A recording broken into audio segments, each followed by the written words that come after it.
every Sunday at exactly p.m. An old man named Harold sat on the same wooden bench by the lake, rain or shine, He always wore a neatly pressed shirt, a flat cap, and carried 2 paper cups of coffee. One stayed beside him, untouched. Growing cold, locals saw him often. Some waved, others whispered, "That's Harold," they'd say. "He's waiting for someone who's never coming." You see, Harold and his wife Margaret met at that lake nearly 60 years ago. He was 21, she was 18, and she dropped her book in the water. He fished it out, laughing, and said, "You owe me a coffee." The coffee turned into a lifetime. They got married, raised 2 children, grew old together. Every Sunday, no matter what, they returned to that bench, their sacred spot.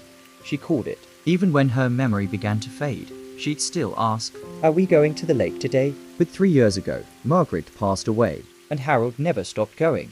At first, he talked to her out loud about the kids. The weather, how the roses were blooming late that year. Then, over time, he just sat in silence, watching the ripples move. One chilly afternoon, A young woman approached him, a nurse from the nearby care home. She'd seen him there many times. "Sir," she said softly, "why do you bring 2 coffees if you're alone?" Harold smiled faintly. Because love doesn't end when someone's gone. It just changes seats. The next Sunday, the young nurse returned, this time with her own coffee. She sat beside him quietly, both of them watching the lake shimmer in the fading light. Soon others joined, an old couple holding hands, a jogger who stopped to listen, a mother and her little boy. That empty bench seat was never truly empty again. When Harold passed away the following spring, The town placed a small plaque on that bench. it read, "For Harold and Margaret, who taught us that love is not measured in years." But in moments, And if you walk by that lake today, you'll still see fresh coffee cups resting on the bench, 2 of them.